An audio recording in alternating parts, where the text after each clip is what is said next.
I'd like to call this regular board meeting of February 24th, 2026 to order. The Board of Education acknowledges that we are on the traditional territories of the Comox First Nation. We would like to thank them for the privilege of living on their land and the gift of working with their children. First, we'll go through the adoption of the agenda. The Board of Education of School District 71, Comox Valley, adopt the February 24th, 2026 regular board meeting agenda as presented. Looking for a mover. Thank you, Chelsea. And a seconder, Christy May. All those in favor? Great. And next, the adoption of the board meeting minutes. That the Board of Education of School District 71, Comox Valley, adopt the January 27th, 2026 regular board meeting minutes as presented. Thank you, Chelsea. Seconded by Christy. And there's a record here of our in-camera meeting minutes from January 27th. Oh, all those in favor? Thank you, everyone. You got to keep me. I like to roll sometimes when there's a big agenda. Yeah, our record of in-camera meeting minutes from January 27th, February 10th. And we'll go straight into our superintendent's report. If you're ready, Jeremy. I am. Yeah, and I want to start just with a heavy item acknowledging the deep sense of loss that was felt across British Columbia following the tragic events in Tumbler Ridge. As educators, moments like those weigh so heavily.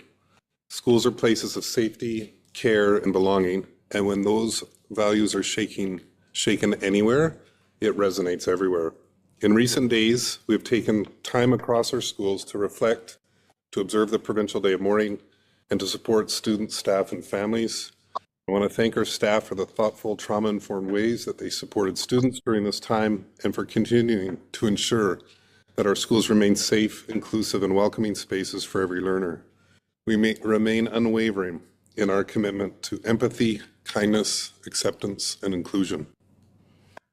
On to some good news of things that are happening around the district.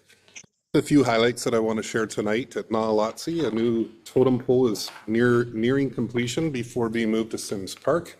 This has been supported by Dawn and the City of Courtenay. The project has provided students with the opportunity to witness the cultural practice of carving and to engage with teachings connected to this land. Over several weeks, the totem has taken shape through the work of a carving team led by carver Everson, reflecting teachings rooted in the traditional Pentlatch territory. And we're grateful to Carver and his team for sharing this meaningful learning experience with our students. I also want to highlight a wonderful example of inclusion and student well-being from our inclusive ed department, who also happen to have Jane Rondo, Shannon Hagan, and Tracy here tonight. But earlier this month, students grades K to 7 who are living with type 1 diabetes came together for a morning of climbing, connection, and fun. Students from across the district had the opportunity to meet peers who share similar experiences, from managing blood sugar to wearing medical devices, and to be reminded that they are not alone. Alongside the climbing, families, staff, and educational assistants connected and built a supportive community. Now in its second year, this event reflects the commitment to inclusion, belonging, and student well-being, and creating spaces where every student feels seen, supported, and connected. I'm proud tonight to recognize the outstanding results of our Comox Valley wrestlers at the BC Schools Sports Provincial Championships. 24 student athletes from across our district competed alongside more than 800 wrestlers across the province. Most notably, the GP Vanier girls team captured the school's first provincial wrestling team championship in its history. Strong performance and medal finishes were also earned by students from Isfeld, Highland, and Cumberland. I want to thank Coach Ben for the countless hours he's dedicated to supporting our students. I'd also like to congratulate our students who recently competed at the Island Improv Championships. In the junior division, GP Vanier earned first place with Isfeld Secondary School close behind. At the senior level, Isfeld's team placed first and will advance to the national tournament in Ottawa for the first time. Congratulations as well to Vanier, Highland, and Isfeld teams for strong performances across the board. While we're dealing with fine arts, I want to just mention that we Have the district's musical, which is Beetlejuice Junior and will be hosted by GP Vanier Secondary School from March 10th to 14th. Tickets are now on sale. The SD 71 Fine Arts page. We want to encourage everyone to get those tickets before they're sold out. And then lastly, I just wanted to note, and it's evident tonight, that tomorrow our schools will recognize Pink Shirt Day. It's a moment to pause and reflect, not just on progress made, but on the work that still lies ahead to ensure that every student feels safe and valued. This year's theme, Sprinkle Kindness, reminds us that small, everyday acts of care and respect can have a meaningful impact on belonging in our schools. And I want to thank everyone who contributes to that positive sprinkling every day. Thanks, Jeremy. So we'll move on to the standing committee reports. If you look in our package, there's an open committee of the whole board report for you to peruse. Our next open committee of the whole meeting is May 12th, 2026, here at the school board office at 7 p.m. The ad hoc policy committee had a meeting, and I might just turn it over to you to have a quick update on that, or just a couple of words about what happened at that committee. Our next meeting's March 9th, 2026. Thank you. Yeah, on pages 15 to 17 is our committee report. I just wanted to briefly just share that we're working on bringing forward sort of some really clear prioritization of policies, especially as we come into election year and are sort of nearing our current board's possible change in the fall.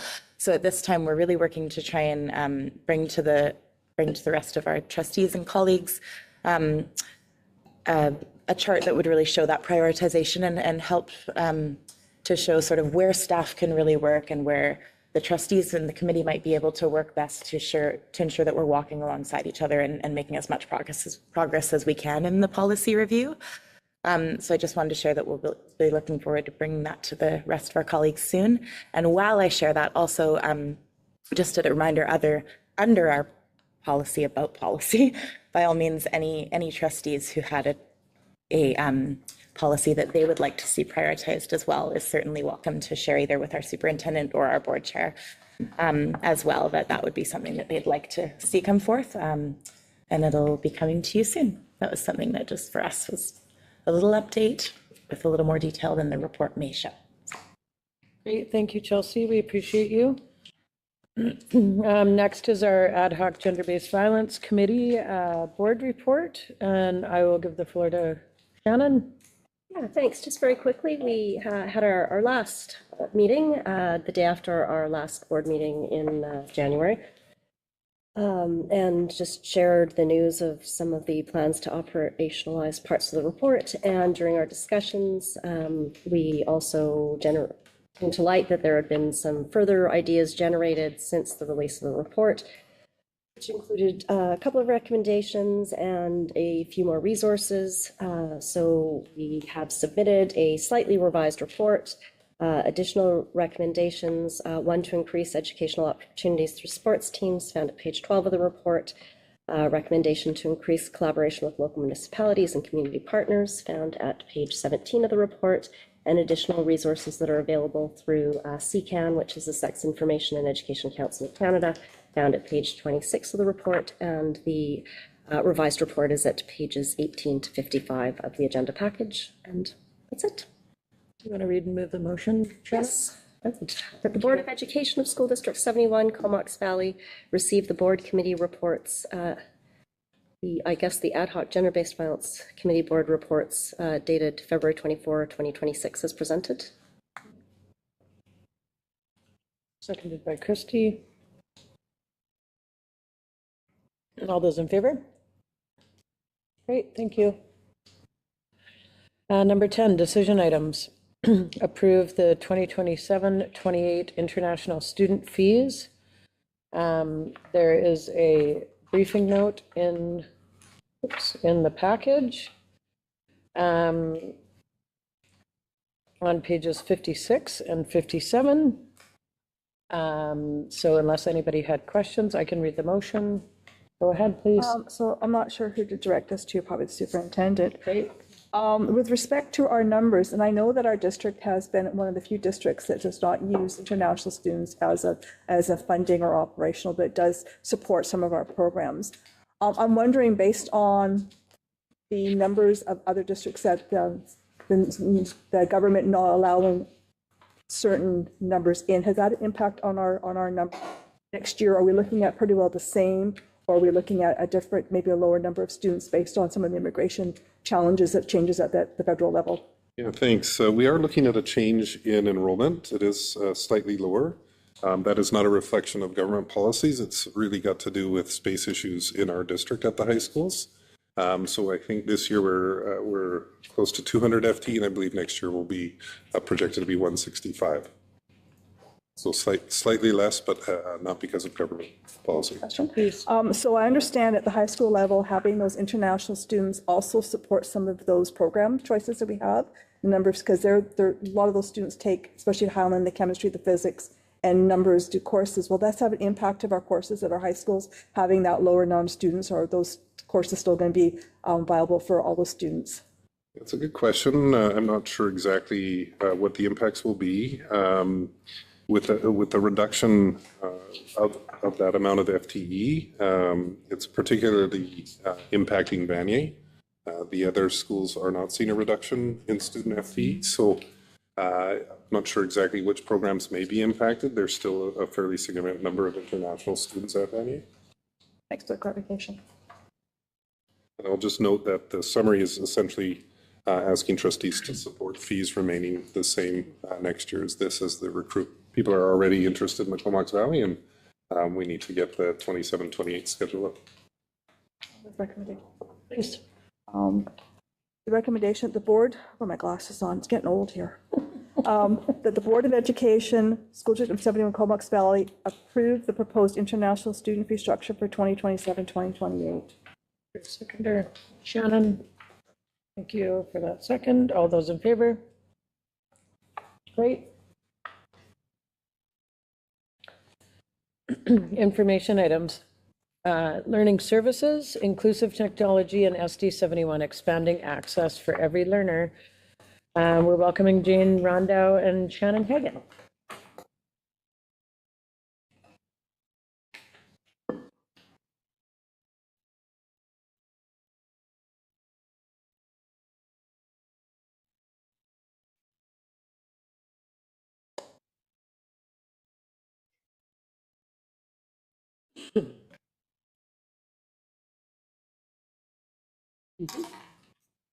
Okay, well, and I'm the same as you. I take my glasses off. I put them on again, right? So, yeah, for sure. So we just want to, so grateful to be able to share some of the things that we've been doing here. We've been doing so amazing things, and not just the district, but Inclusive Ed specifically, we're pretty proud of in terms of how we are expanding access for every learner in our district. That's our key thing, is every learner.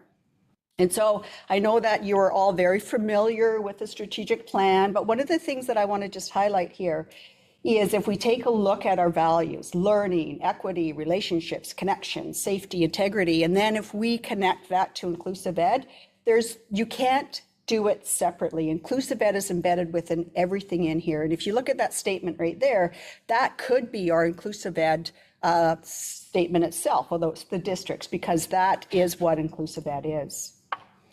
And when we look at accessible or inclusive, what does that really mean? Like, I could spend all afternoon teaching you on it, but basically what we're doing is we're looking at those barriers and we're removing them. So if you take a look at the cartoon picture right there, he's spending his time shoveling those stairs, and then he's leaving out some of those people. Why not shovel that ramp, and then everybody can use it? And so our goal is to create these learning resources right from the very beginning that are accessible for everybody. And so in Inclusive Ed, we use these triangles and we use these different tiers. And when we include everybody in those resources, we call those universal supports or universal resources, and those are our level 1. So we are focusing on everybody, every type of learner. And that's where we think about that ramp, Or that curb cut, like that curb cut was initially created for people in wheelchairs. But think about how many people use them now. Mothers with their strollers, those lawyers with the big, heavy briefcases with wheels on them. And so they're actually beneficial for everybody now. And so in our district, the way that we look at that is we look at it as a whole. We go into whole classes and deliver those accessibility or universal tools. We call them student learning tools now to take away any type of stigma. We work with all staffs delivering messages in staff meetings. We put Pro-Ds on for every Pro-D day, workshops after school, and then we work with teachers to help co-create so that they embed it within their practice so it's not a one and done. And knowing that we have all these amazing student learning tools, we want to make them accessible and easily used by all the users in our district. And so I can even say that every single one of you, if you have an SD71 email address, you have access to every single one of our tools. And so Jane and I have created these posters which enable every single user to explore and learn about them easily, because we know if tools can't be easily accessed, then what's the point of them?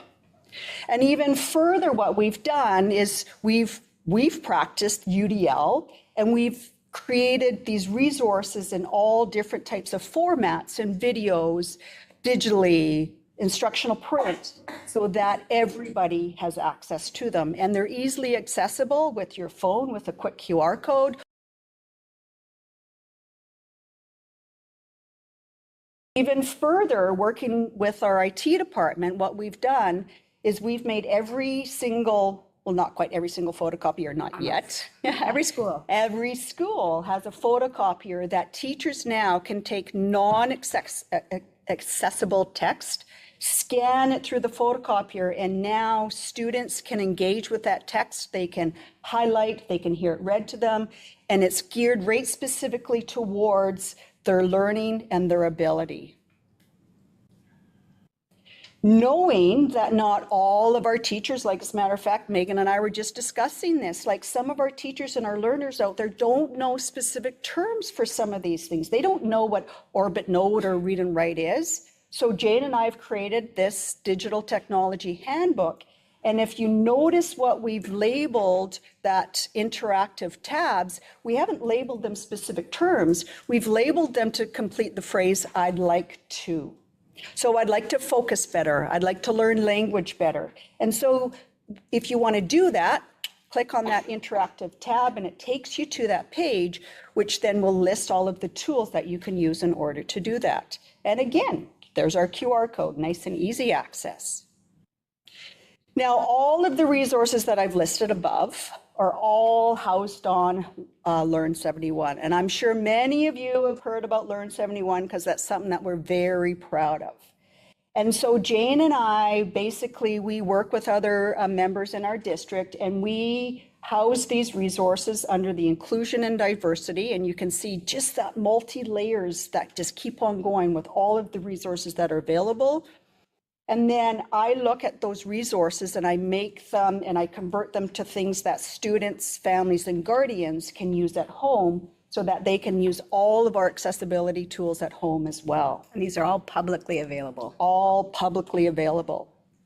And then what we're especially proud of, we have to brag a little bit here, is the top 10 right there. 8 of that top 10 are within the realm that we control. And because all of these are publicly accessible, take a look at how many countries outside of Canada are accessing our resources. It's pretty incredible. This is just from 1 month. 1 month.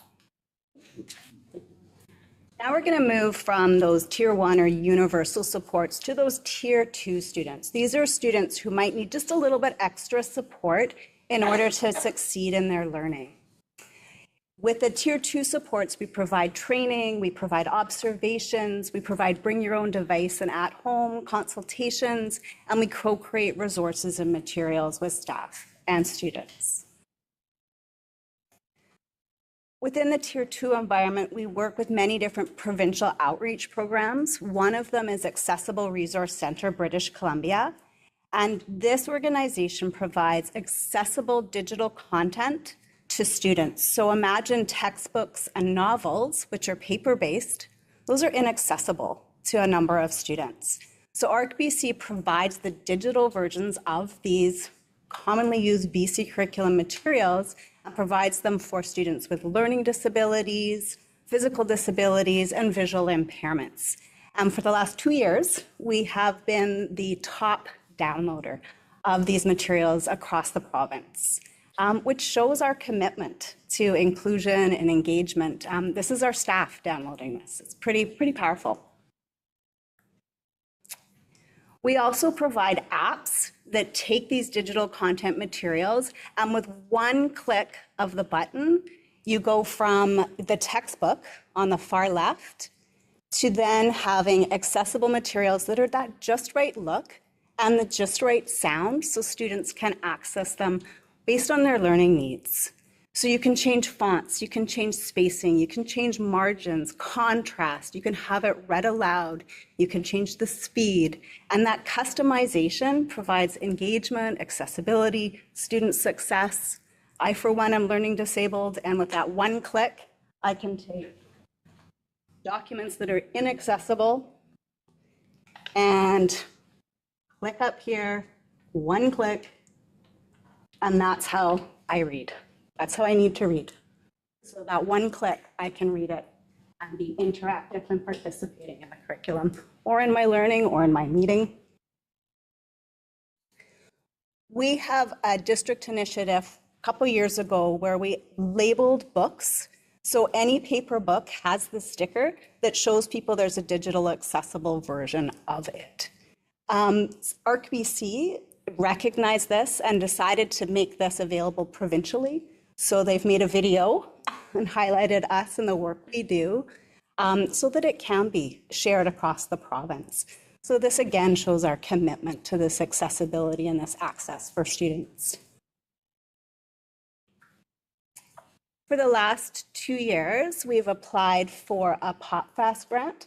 So PopFast is one of our other provincial resource programs we work with. It's Provincial Outreach Program for Fetal Alcohol Syndrome and Disorders. This initiative was focusing on literacy, basically in the middle and high school levels. The first year we worked really closely with Lake Trail Middle School, helping assess those students and providing intervention supports for these students. 3 district initiatives that came out of that first year were creating materials that were accessibly aligned to YouFly, which is one of our literacy programs we use in the district. We also worked with our district literacy people to create an accessible version for our district literacy assessments.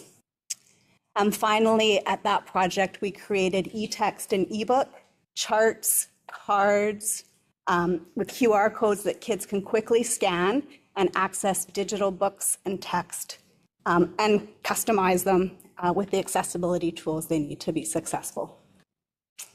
So here you can see student success, kids scanning, and then getting right to their materials and be able to interact with that content. No typing, no spelling, no going back and forth.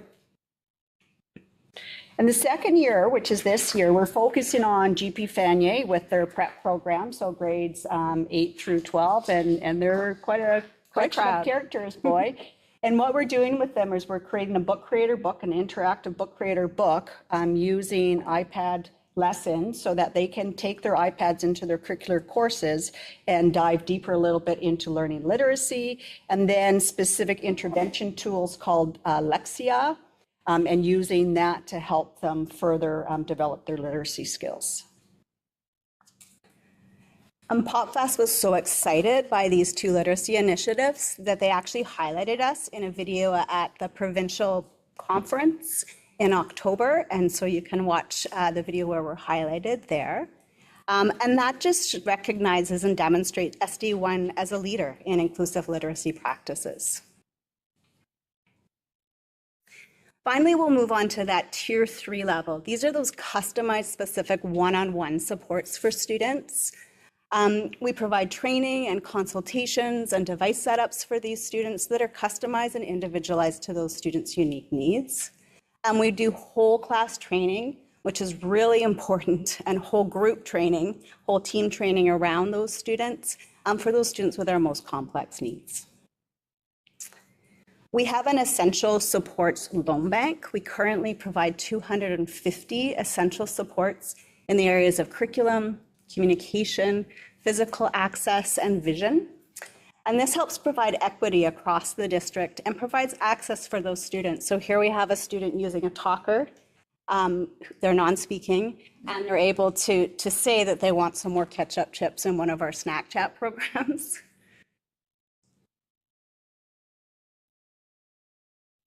We also work with SETBC, which is another of our provincial outreach organizations.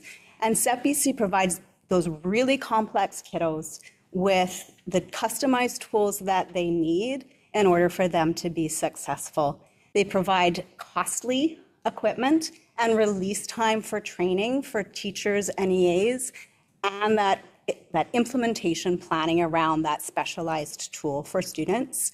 And here you can see one of our students using eye gaze. They can't move their hands. So using eye gaze to access the curriculum and communication. So they can change his lives. They can actively participate in their learning. This is one of our most recent projects for a student who is blind, autistic, and non-speaking. So we worked with OT, SLP, vision teacher, SETBC, inclusion teachers to create a tactile voice output communication device that helps with communication, choice making, and being included and participating in their day. Pretty neat. It was very innovative and a lot of fun to work through. SETBC was so excited about our model and what we do that they also created a video highlighting the work we do in our district, just showing how we can take assistive technology and inclusive technology and empower students and truly make a difference to students' lives. And so Jane talked about those specialists that were involved with that creation of that learning set here. And one of the things that we're really proud of in our inclusive ed is how much that we actually do collaborate together. And one of the things that we create is we create a lot of these book creator collections because they're easy accessible by our students with their learning, their iPads. And again, you can see there's a number of them and how many are being accessed from outside of Canada. So that little notification of 213, that's per week.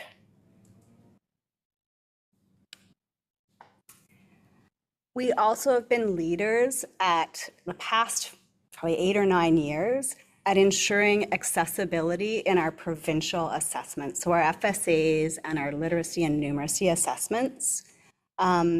We've advocated throughout the ministry to request built-in accessibility tools. We're lucky in our district to have a lot of these third-party tools that students can use to access these tools, but that's not equitable across the province. And so through advocating for built-in tools, any student across the province, across the country, across the world, maybe they won't do provincial assessments, but they can have access to the tools that they need. And we have been a leader in that, and that's something we're pretty proud of. Other districts are using the work we do, and kids are benefiting.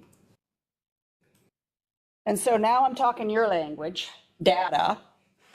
And so you can see that these students who struggle with learning because they have everyday access to these accessibility tools, they're proficient at them. They're used to using them so that when they use them for assessment purposes, they use them very well. And we can see the results on our 3 provincial assessments that the ST71 students do so much better than the rest of the province. So we're that little yellow dot, and then that gray area there is the rest of the province, and we're well above them. And people are wondering, how is SD71 doing this? We've just shared with you the ways that we're doing it in our district, and other districts are copying us. They're wanting to know how we're doing this, and it's pretty exciting. So success can be measured in many different ways, but successful inclusion is ultimately measured by student experiences and how empowered students feel and how confidently they can demonstrate their learning, how they are meaningfully included in all aspects of learning, Just look at the smiles on our students' faces. This is our true measure of success. So we just want to say again, thank you with our whole heart. I mean, you can see Jane and I, we love our jobs. Imagine walking into a classroom and just, changing someone's perspective on their own learning because of the opportunities that we have. And so again, just thank you very much. And now we invite any questions that you may have of us. Yeah, thank you, Shannon and Jane. It's very clear how passionate you two are on this topic. It was so informative, and I really appreciated your candor. I loved your little avatars waving at me each. Yeah, I loved it. I was like, who's next? And I'd just like to open the floor up to any trustees that might have any questions for you. Chelsea?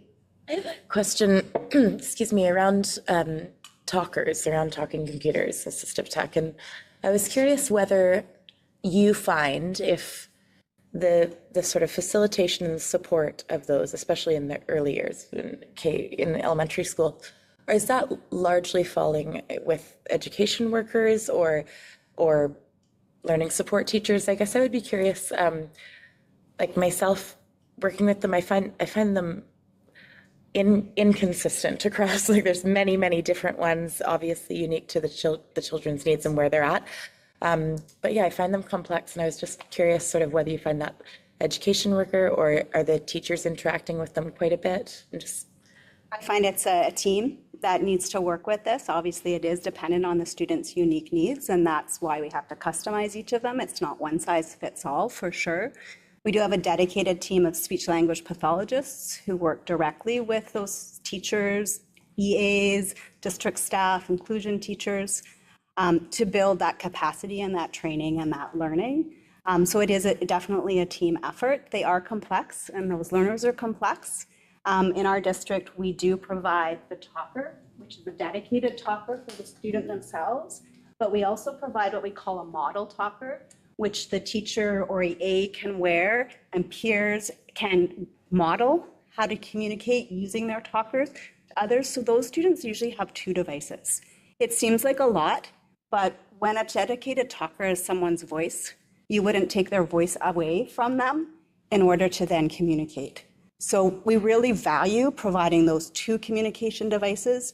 One's a model and curriculum tool, and one is the dedicated talker working with that team. And it does fall on the EA because they're supporting them a lot and day to day. But these also go home. Mm-hmm. So they're universally supported. You can have your voice in any environment. So when the summer, over the summer, when the talkers go down, it's okay, crises, someone's lost their voice. We quickly send out someone to fix it or replace it.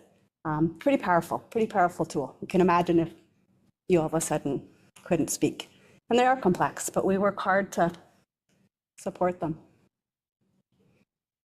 So thank you both for coming, and I am always been amazed at the work that you've done. And as a trustee, that I hear nothing but great work that our district has done. You are true leaders from our district, and thank you. And the example of inclusiveness is exactly what you have on the screen tonight.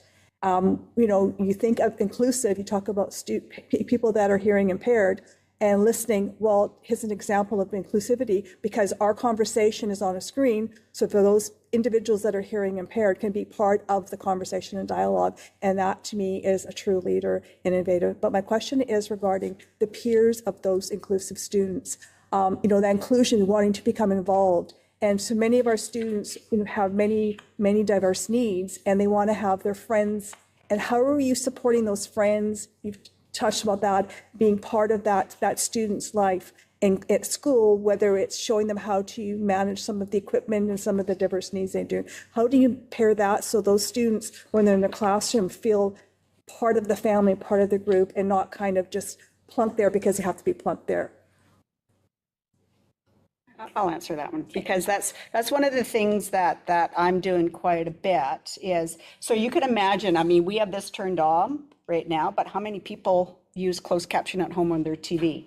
Like I do all the time, right? And so we call this a universal tool, And we really talk about the universal, like this is good for everybody, to really help reduce that stigma. And so we might get a request from an LST or a teacher saying, like, we have 3 students in our class that really need those devices, but they're afraid to use them because of the stigma.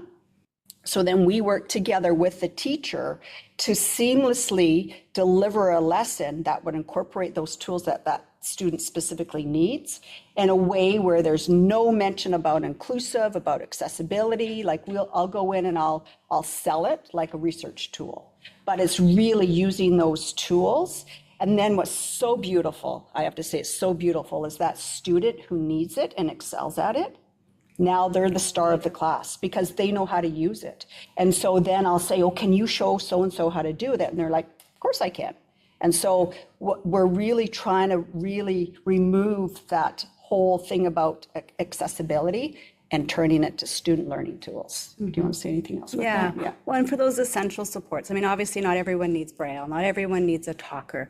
You know, those are our essential supports, but we work with classrooms and show the AAC or the Talker app on the big screen, and kids are reading. We've created books, those book creator series that Shannon shared with you. They're reading using that pathway on the Talker, so they can have shared reading opportunities with their peers, with their parents, using these materials. So they're part of it. We've created a sign language learning book creator books, so the whole classes are learning sign language so that they can communicate with others. So it's pretty magical, and peers are powerful, right? So if we can include those peers and help make cool messages on the Talker as opposed to cool probably isn't cool anymore, or awesome probably isn't the word anymore, but if we can include those peers to get that student-friendly language included on the Talkers, so that's how we get the buy-in. We have their voices and their pictures and all of that on there so that they can be part of that community and that learning and that inclusion of those students with these devices. Yeah. It's amazing. Go ahead, Kirsty. Yeah, I was curious with parents that maybe are having their students assessed and they're finding that all of a sudden their students, will benefit from these tools, or more diverse learners that need more complex tools.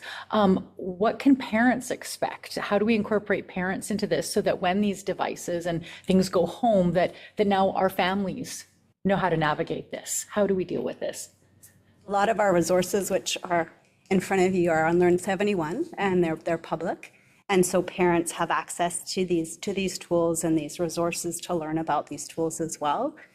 We also work with parents looking at the assessments, and we work with them to help create those environments and learning tools at home. So we do BYOD setups and home device consultations to help parents access those as well. We have done parent night. Megan's, nights, invited us to do learning. some DPAC with the district parent. Yeah, for sure. We need the students to be more. able to use those tools at home as well, because if they're successful with the tools here, they need universal access to them everywhere, right? When I go to grandma's house, when I go on vacation, when I, for me, if you took away my reading tool and sent me on a trip, I wouldn't be able to read those menus. I wouldn't be able to read information. So we make sure that they're universally available across environments. And that's one of the reasons why we created that handbook and phrased it so that you didn't have to know specific tools. You just needed to know that actionable item so that it was easier to use for families at home. And that is housed within that Learn at Home segment so that families can access that. We need more of us, though. It's hard to, K-12, all schools, all kids is tricky to do as two people. We're working on it. Oh, sorry. Thank you.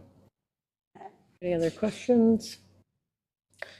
Thank you so much for coming in and talking to us. you. Really appreciate your commitment and just being able to spend a bit of time with us tonight. We have a few more things going on our agenda, but please don't feel obligated to stay with us. I know you've already taken some time out of your night to come present to us, so please, if you need to, go home to your families. And I just would like to invite you to take one of those digital technology, like our books home, and then use your SD71 email address and access some of those. Thank you. Because it would be kind of cool for you to be able to see what we teach our students, so. Yeah, thank you so So, much. you have questions? or- Absolutely. Yeah, thank you for your time. We are going to speak out, so please excuse. Yeah. Let's make dinner. Yeah, yeah. Our next item on the agenda is B, Business Services, the receipt of the 2026 CCTV Video Surveillance Annual Report. Do you have any comments, Josh? No, just a couple of quick highlights other than the report. Bill?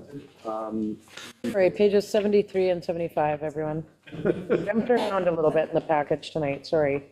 We do continue to refresh engaging devices in schools as budget allows. We have a little bit of a line item for that each year. At this point, we are mostly done the signage installation at all, except Hornby and Denman, and that's purely scheduling issue we've had. So we intend to have that done within hopefully the next month or so. Other than that, report is presented, would happily entertain any questions. Thanks so much. I appreciate all your work and on bringing it to us. Does someone want to read and move the motion, or I can do it? Go ahead, Christy. The Board of Education of School District Number 71, Comox Valley, received the 2026 CCTV Video Surveillance Annual Report. Seconder. Thank you, Janice. All those in favor? Great. And item 2, City of Courtney, Safe and Active Schools update. Molly? Yeah. The briefing note just outlines the work that the City of Courtney, in partnership with Urban Systems, the consultant, and the school district have done through fall and winter of this year. So it just highlights some of that school and community engagement that we talked about, including school walkabouts, surveys that went out to the families of the schools participating, and the Hands Up survey. For those who don't know, it's a week where the consultant asks the schools to ask their students how they traveled to school by a show of hands. So it just allows them to collect even more data that helps inform how the majority of our school population is getting to and from school. The briefing note also highlights some of the next steps, which involve another community engagement session in early March that will be open to the public to attend, yourselves included. It's looking like March 12th at Ecole Puntledge Park. And then the final kind of recommendations near spring of this year. Thank you very much. Does anyone have any questions?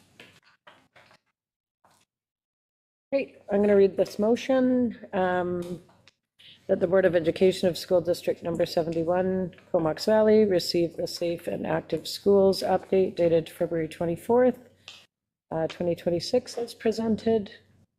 Could get, thank you, Shannon, seconded by Chelsea. All those in favor? Thank you, everybody. Next, item number 3 is the 2026-27 budget update. We'll call on Harold Cull, our Secretary Treasurer. Great, thanks, SJ. Trustees, on pages 79 through 81, we did up a quick briefing note just to kind of give everybody a flavor on where things are at as we kick off the 26-27 budget development process. So obviously a big topic for the next couple of months as we work through the process. I just wanted to highlight 3 things for trustees and the public tonight to start off with the budget consultation process. Conscious effort to make a deeper dive and provide more time and space on this year's process. So we've done a couple things a little bit different, building on the success of previous years, but the annual budget survey, a big shout out to Craig. I know he's been leading this for us along with Jennifer. Got that survey out early this year. Some of these initial results are provided. They were as of the middle of February, just about a week or 10 days. after opening up the survey, wanted to provide the trustees with an example of how many people were seeing being engaged in the process. So at that point in time, we had about 476 responses, which is great. We will provide a full report out at the March 10th Committee of the Whole meeting in public to be able to reflect what the final numbers are. Take a look at what the themes are as we're hearing and starting to have conversations. The second big piece of that consultation process, Jeremy and I are having meetings with each of the partner groups. And Jeremy also has reached out and had a conversation with the Indigenous Education Committee, or our council, the IEC, being able to get the best way of providing feedback from each of those groups. So that those conversations are continuing and will be forming part of the consultation process. The second piece we just wanted to start and provide an initial highlight of is around enrollment. So submitted to the ministry our enrollment estimates for the next 3 years. A very difficult process, as you know, to go through trying to estimate how many kids we expect to see next September walk through our doors, let alone in September 27 and 28. But those are the numbers we submit at this point in time to start that budget process. So K-12 standard down slightly, forecasting to be down about 20 FTEs from this September 25 to what we'll see or expect to see in September 26.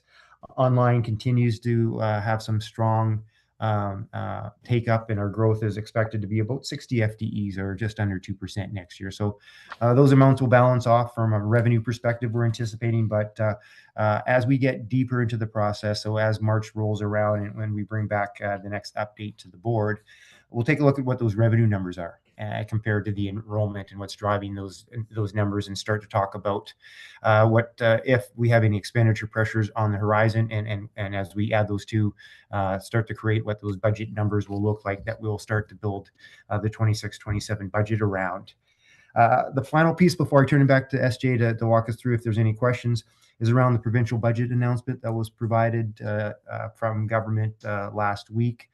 We've got confirmation that on March 12th that we'll get our budget instructions from the Ministry of Education and Childcare, where they're taking the numbers now that they are provided by the government and provide the details for the funding formula. So we'll get those details that we have been waiting for the last little while on March 12th. And again, that will be another piece of information that will inform the budget and the recommendations that we provide the board after we finish the consultation process in April and May. So maybe on that note, I'll take it or turn it back over to SJ and see if there's any questions that trustees may have. That's running. No questions. Well, I do look forward to having conversations with our partner groups around the budget in the coming weeks. There is a motion here that the Board of Education of School District Number 71, Comox Valley, receive the 2026-27 budget update as presented. Janice is moving it. Chelsea's seconding. All those in favor? Thank you. Thank you, Harold. We appreciate it. Pleasure. And it looks like we are at the public question period to the board portions. Oh, sorry, of our agenda. And I'm just looking at my emails. I don't see any emails at this time, so I'd like to turn it over to the guests that we have. If anyone had any questions about it, go ahead, Sean. That sounds great. Sean Holland from the Comox District Teachers Association. Two questions. First is tying into the inclusive technology presentation. Oh, I'm not sure if there's somebody here who can answer. They were discussing the importance of EAs within providing the technology and supporting the students, but we know that there's regular shortfalls with EAs and difficulty replacing them. So how is that being dealt with by Inclusive Ed? The chair. Yep, absolutely. The chair, I think I will have to get back to you on that issue. Thank you. Can I ask a second question? Of course, please. So in connection with the CCTV video surveillance report, I'm wondering if there's any consideration in increasing video surveillance, especially in the high schools, to try to enhance bathroom security. I don't know that, I know that we've got a plan for vape detection inside the bathrooms, but I'm not aware of any conversation about security connected to cameras. So I'm not sure if there's a conversation about that happening. Go ahead, Megan. It's a little bit more. First, please. Through the chair, the question is it ties into page 77, which is the briefing note about travel, I think. So my question is that Queenish parents have expressed concerns about a crossing on Lerwick. I'm curious if the mention of the improvement in pedestrian timing on Lerwick is at Queenish or at Valley View? And if at Valley View, what is the process to assist Queenish parents who may be curious of like how to accomplish that additional 5-second safety feature for Queenish, please? I can answer. Excellent. Yeah, so I know that the city of Courtenay reached out about getting permission to install a speed monitor at the location at Queenish to gather some data. So that's going to inform some decisions as far as that area goes. And then the intersection down here at Valley View, like you said, based off of the feedback received, the city of Courtenay actually updated the controls box, which is no small feat, to the lighting system here to increase the walk period and also further collect data. So we're in the data collection stage, but with the support of the city of Courtenay, it feels like some really good things are happening. Follow-up question through the chair. Please. Is the main point of contact in that process the city or the school district? So when it comes to road infrastructure, we always recommend reaching out to the municipality in that jurisdiction because they're your primary point of contact, and as well as the Ministry of Transportation is a good channel to connect with the operations department if you're looking for contact information on who to reach out to. Are there any more questions from anyone? I just did, as we moved through our agenda today, it's just a comment or a reminder to viewers. I know lots of people, so many people watch our meeting, but the notes that come out of this meeting tend to move to the PACs.